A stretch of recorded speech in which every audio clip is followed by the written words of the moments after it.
भगवान महावीर जन्मभूमि बासोकुंड वैशाली बिहार की धरती पर जन्म लिया जैन धर्म के 24वें तीर्थंकर भगवान महावीर स्वामी जी ने, जिन्होंने जियो और जीने दो का सार विश्व को समझाकर प्राणियों में जीव दया का भाव उत्पन्न किया। इस भव्य धरा का इतिहास अजर अमर है। अत्यंत वैभवशाली नगरी वैशाली का विकास प्राचीन काल से ही प्रारंभ हो गया था। वैशाली राज्य को भारत के प्रथम गणराज्य होने का गौरव प्राप्त है।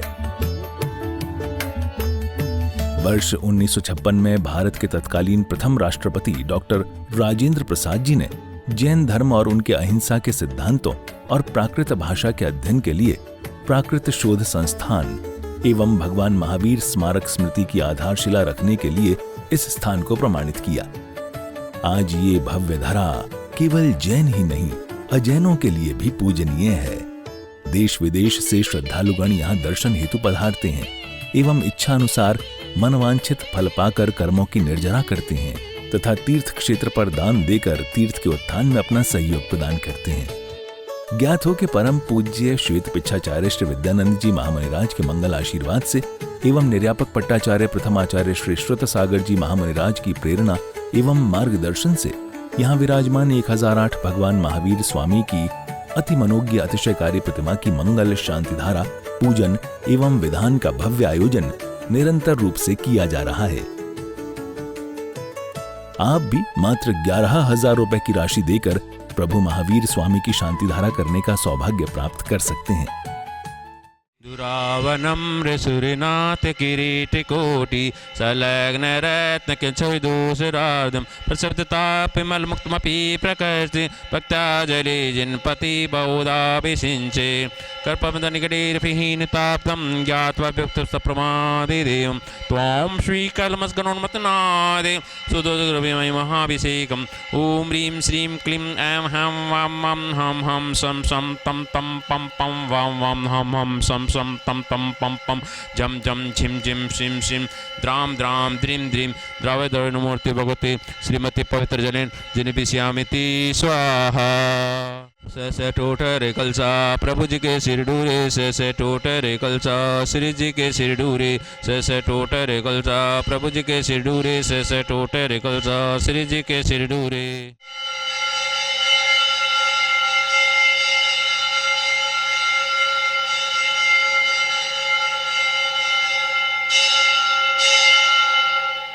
उदक चंदन तंदुल पुष्पिके चर सुदीप सुदोब बलार्दिंगे धवल मंगल गाने रवाकुले जिन ग्रहे अभिषेक महम यजे। ओम ह्रीं श्री पांडुशिला पर विराजमान भगवन् चनाग्रे प्रथम कलश प्रांते जलादि अर्घम निपामति स्वाहा। ओम नमः सिद्धेभ्यः ओम नमः सिद्धेभ्यः ओम नमः सिद्धेभ्यः श्री वीतरागाय नमः। ओम नमो अरहते भगवते श्रीमते पार्थतीर्थंकराय द्वादश प्रवेष्टिताय शुक्ल ध्यान पवित्राय सर्वज्ञाय स्वयं भुवे सिद्धाय बुद्धाय परमात्मने परम सुखाय त्रिलोक में व्याप्ताय अनंत संसार चक्र परिमर्दनाय अनंत दर्शनाय अनंत ज्ञानाय अनंत वीर्याय अनंत सुखाय सिद्धाय बुद्धाय त्रिलोक वशंकराय सत्य ज्ञानाय सत्य ब्राह्मणे धरणेन फणामंडल मंडिताय मुनियारिका श्रावक श्राविका प्रमुख चतुस्संगोपसर्ग विनाशनाय घातकर्म विनाशनाय अघातकर्म विनाशनाय अपवायम अस्माकं मृत्युम अतिकामम रतिकामम क्रोधम अग्निभयम सर्वशत्रुभयम सर्वोपसर्गम सर्वविघ्नम सर्वभयम सर्वराजभयम सर्वचौरभयम सर्वदुष्टभयम सर्वमृगभयम सर्वमात्मचक्रभयम सर्वपरमंत्रम सर्वशूल रोगम सर्वक्षय रोगम सर्वकुष्ठ रोगम सर्वक्रूरोगम सर्वनरमारीम सर्वगजमारीम सर्वाश्वमारीम सर्वगौमारीम सर्वमहिषमारीम सर्वधान्यमारीम सर्ववृक्षमारीम सर्वगुलमारीम सर्वपत्रमारीम सर्वपुष्पमारीम सर्वफलमारीम सर्वराष्ट्रमारीम सर्वदेशमारीम सर्वविश्वमारीम सर्वेतालसाग्निडाग्निभयम सर्ववेदनीयम सर्वमोहनीयम सर्वकर्माष्टकम। आज की शांति धारा के पुण्यार्जक हैं दिनेश जैन मुंबई। ओम सुदर्शन महाराज चक्र विक्रम तेजोबल सौरवीर शांतिम सर्वजनानंदनम सर्वगोकुलानंदनम सर्वभव्यानंदनम सर्वग्राम नगट खेट करवट मट्टा पत्तन द्रोण मुख संवाहानंदनम सर्वलोकानंदनम सर्वदेशानंदनम सर्वयजमानानंदनम सर्व दुखम हन हन दह दह पच पच कूट कूट शीघ्रम शीघ्रम यत् सुखम त्रिश्लोकेषु व्याधि विषण वर्जितम अभ्यम क्षेम आरोग्यम स्वस्तिरस्तु विधीयते श्री शांतिरस्तु कुलगोत्र धन्धान्यम पद्म प्रभु चंद्र प्रभु वासपूज मल्ली वर्धमान पुष्पदन शीतल मुनि सुब्रत नीमनाथ पार्श्वनाथ इत्येभ्यो नमः। ओम नमो अरहते भगवते श्रीमते प्रक्षणाशेष दोष कल्मषाय दिव्य तेजो मूर्तये श्री शांतिनाथाय शांतिकराय सर्व पाप प्रणाशनाय सर्व विघ्न विनाशनाय सर्व रोगोपसर्ग मृत्यु विनाशनाय सर्व प्रकृत क्षुद्रोपद्रव विनाशनाय सर्व शामर डामर विनाशनाय ओम ह्राम ह्रीम ह्रूम हौ हा असियावसानम सर्व शांतिम कुरु कुरु स्वाहा। संपूजकानां प्रतिपालकानां यतीन्द्र सामान्य तपोधनानां देशस्य राष्ट्रस्य पुरस्य राज्ञः करोतु शांतिं भगवान जिनेन्द्र। उदक चंदन तंदुल पुष्पिके चरु सुदीप सुदोपफलार्दिके धवल मंगल गाने रवाकुले जिनग्रहे अभिषेक महम्यजे। ओम ह्रीं श्री पांडुशिला पर विराजमान भगवान चनाग्रे शांतिधरा प्रांते जलाद्यर्घम निवपामिति स्वाहा। उदक चंदन तंदुल पुष्पिके चरु सुदीप सुदोपफलार्दिके धवल मंगल गाने रवाकुले जिनग्रहे मुनिराज महम्यजे। ओम ह्रीं जितने भी मुनिराज हैं, उपाध्याय, आचार्य गण के चरण कमलों में बारंबार नमस्कार। उनके चरण कमलों में अनंत प्राप्ति अर्घम निपामती स्वाहा। जय जिनेन्द्र। सभी महानुभाव से अनुरोध है कि भगवान महावीर स्वामी की जन्मभूमि विधेय कुंडपुर वैशाली बिहार में परम पूज्य आचार्य श्री विद्वान मुनिराज के परम प्रभावक शिष्य आचार्य श्री वसुनंदन जी मुनिराज सत्संग 30 पीढ़ियों सहित वैशाली के अंदर 2 से अथवा संभावित तारीखें 2 और 3 फरवरी को वहाँ पर उनका मंगल आगमन इस क्षेत्र पर हो रहा है। मेरा सबसे अनुरोध है कि आप सभी लोग वहाँ पर पधारें और आचार्य श्री के इस संघ की अगवानी करें, उनका आगमन का स्वागत करें और इसी बहाने से आप भगवान महावीर स्वामी की जन्मभूमि के दर्शन कर अभी लाभ प्राप्त करें। ये मेरा सबसे अनुरोध है और आप वहाँ आएँ, आचार्य श्री को आहार में भी वहाँ सम्मिलित हों, सभी संघ को आहार कराएं और वहाँ का आशीर्वाद प्राप्त करें। एक बार उस मिट्टी को अवश्य नमन करें। जय जिनेन्द्र। देखिए, आपको एक नई बात दृष्टांत रूप में बता रहा हूँ मैं। हम इंदौर के लिए जा रहे थे और एक विद्यार्थी फर्स्ट क्लास में पास हुआ। हमारे पास एक प्रोफेसर बैठे थे जो उस विद्यार्थी को पढ़ाया था। घर जाने के बाद उन्होंने कहा, साहब मुनि जी के चरणों में बैठे हुए वहाँ गए, तो वहाँ आए, माता पिता ने उसको माला, मिठाई का डिब्बा, आपका हमारा लड़का फर्स्ट क्लास में पास हुआ और आप बहुत अच्छा पढ़ाते। नहीं, वो बहुत होशियार है, मेहनत करता है रात दिन, इसलिए फर्स्ट क्लास में पास हुआ, मैंने तो सबको समान पढ़ाया। इतने में दूसरी पार्टी आ गई, बोले कहाँ है प्रोफेसर? बोले वहाँ बैठे। आपको किसने प्रोफेसर बनाया? बोले क्यों, क्या बात हो? मेरा लड़का फेल हो गया। उन्होंने कहा, साहब मैंने तो सब एक से पढ़ाया, एक ही प्रोफेसर एक को पढ़ाया, फर्स्ट क्लास में पास हुआ और एक में फेल हो गया। तो फेल और पुरुषार्थ जो है पुरुषार्थ करने वाला लड़का जो पास हो गया और जो पुरुषार्थ नहीं किया, खेल कूद में ही टाइम बिताया और वो फेल हो गया, तो अध्यापक के सिर पर बात। यदि अध्यापक ज्ञान देता तो ट्यूब में जैसे हवा भरने से भरता, वैसे अपने बेटे के मस्तिष्क में ज्ञान भर देता तो फर्स्ट क्लास में पास होता। अध्यापक का लड़का भी फेल होता है, थर्ड क्लास में आता है। इससे स्पष्ट सिद्ध होता है दैव और पुरुषार्थ दोनों साथ साथ चलते हैं तो उसका जीवन सुखी होता है और हर कार्यों में वो सफल हो सकता है।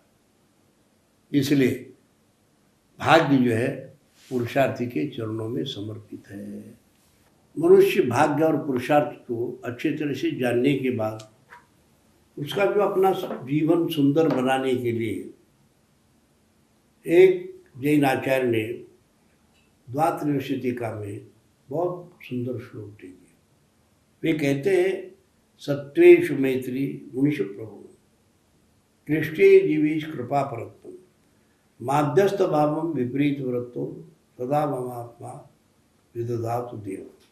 हे भगवान, अनादिकालीन अष्टविध कर्मों में बंधा हुआ ये जीव नाना तरह के दुख भोगता है। एक इंद्रिय से लेके सभी प्राणी दुख की दुख भोगते। हम विश्व के समस्त प्राणियों को दैव और पुरुषार्थ के माध्यम से मैत्री भाव मन में रखें, मित्रता भाव रखें, किसी से राग द्वेष नहीं करें, तो हमारा हम भाग्य बदल सकते हैं। इसी प्रकार से जो दुखी जीव है दुनिया के अंदर, हम अपने पुरुषार्थ के उनको मदद करें, तन मन धन से जैसे भी हो सकता है उनका दुख दूर करने का कोशिश करें, निमित्त बने। इसी तरह से जो दुखी जीव है उन दुखी जीवों को रोगादि के निवारण के लिए औषध उपचार भी हम लोग पुरुषार्थ के द्वारा करें, हम निरोगी रह सकते हैं। अपने दैव और भाग्य बदलने के लिए हम दूसरे को भी निरोगी बनाने के लिए औषध उपचार वैयावृत्ति सेवा करते हैं, उसका भी अच्छा फल मिलता है। आज इस जन्म में हम लोग जो निरोगी है, पिछले जन्म में कोई औषध दान दिया हो किसी, या पिछले जन्म में हमने ज्ञान दान दिया हो तो ज्ञानी हो सकते हैं। और जो विपरीत वृत्ति वाला आदमी होता है, अच्छा कहो तो सिर चढ़ जाए, बुरा कहो तो सिर फोड़ दे, उसे मध्यस्थ भाव रखें। मध्यस्थ भाव जो है, आचार्य कहते हैं कि आप जाते समय ठोकर लग गई तो पत्थर का पैर में लगने से उस पत्थर पर हम नाराज नहीं हो सकते, और सामने एक खंबा खड़ा था उसको सारा से हम गिरने से बच गए। न खंबे को हम मिठाई खिला सकते, माला पहना सकते, न पत्थर जो है उसको कूट सकते। इस तरह से हम लोग मध्यस्थ भाव रखें, जो विपरीत होता है उसके हम पुरुषार्थ करके अपने परिणामों को नहीं बिगाड़े, उसे लड़ाई नहीं लड़े, शांति से ही हम लोग उससे किसी भी समन्वय करते समझौता करते हुए चले। ये भी एक पुरुषार्थ की बात है। और इसी तरह से जो मिथ्या दृष्टि जीव होता है, जो हमेशा विपरीत ही सोचता है, वो सरल मार्ग सोचता ही नहीं, उससे बच के रहना चाहिए। महानुभाव, भगवान महावीर स्वामी वैशाली वासुकुंड में जन्म लिए। उनका गर्भ और जन्म कल्याणक वहीं हुआ। पास में उनका तप कल्याणक भी संपन्न हुआ। वहीं पास गांव में कोलवा गांव है, कुल ग्राम है, बकुल राजा ने वहाँ पर पहले आहार दिया। ऐसे वर्धमान महावीर स्वामी उस तत्कालीन प्रजातंत्र के प्रधानमंत्री रहे और उन्होंने साध्यवाद के द्वारा सबको धर्म, दर्शन और राजनीति को समृद्ध बनाने के लिए बताया। मैं आपको इस बात के बारे में विशेष रूप से वैज्ञानिक रूप से जो भगवान महावीर स्वामी की बात है आपके सामने रख रहा हूँ। हाथ में जो है 9 लिखा है, इंग्लिश में 9 लिखा है और सामने वालों को 6 दिखाई दे रहा है। सास ने लिखा है 9 और बहू को दिखाई दे रहा है 6। सास ने 9 लिखा है इंग्लिश में और बहू को 6 दिखाई दे रहा है। सास बोलती है स्याद अस्ते 9 है और बहू बोलती है स्याद नास्ते 9 नहीं है। और नंद आती है, उसको दोनों दिखाई दे रहा है, 6 भी और 9 भी। नंद बोलती है स्याद हस्ते स्याद नास्ते। ये 3 जने हो गए। और स्याद हस्ते स्याद नास्ते स्याद अस्ते नास्ते। और अब बीच में बेटा आता है, बेटे को पूछती है, हस्बैंड को पूछती है। हस्बैंड बोलता है मैं तो दुकान जा रहा हूँ। बेटा बोलता है स्याद अस्ते नास्ते स्याद अवक्तव्य। 9 है 9 नहीं है। और वो नंद बोल रहे 9 है और नहीं। और बेटा बोल रहे अवक्तव्य मैं कह नहीं सकता हूँ। तो माँ बोलती है 4 हो गए बंग। अस्ति 9 है, नास्ते 9 नहीं है, और अस्ति नास्ते 9 है भी और नहीं भी। और बेटा बोल रहे अवक्तव्य। और अब बेटे से माँ बोलती है मेरे बारे में बता। तो माँ को साइड में ले जाके बोलता है स्याद अस्ति 9 है, आपके अपेक्षा से 9 है, पर मैं कहूँगा नहीं अवक्तव्य। और आप भी मत कुछ बोलना है। फिर बहू बोलती है मैं इतना तुमको सारे दिन ध्यान रखती हूँ, मेरे बारे में बताओ। और उनको ले जाके बोलता है स्याद नास्ते तुम्हारे हिसाब से 9 दिख नहीं रहा है, 6 दिख रहा है, इसलिए स्याद अस्ति का मतलब 9 नहीं है।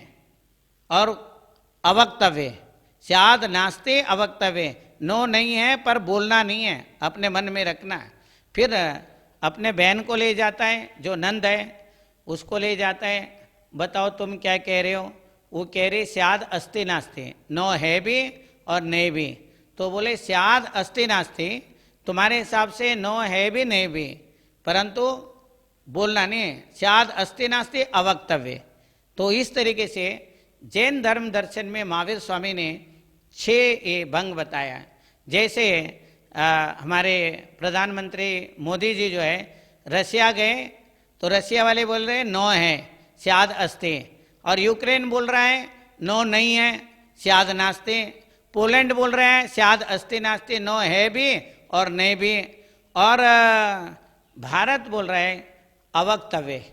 अवक्तव्य का मतलब कुछ मत कहो, शांति रखो, स्याद अस्ति अवक्तव्य। रशिया तुम नो बोल रहे सही है पर बोलना नहीं, शांति रखो।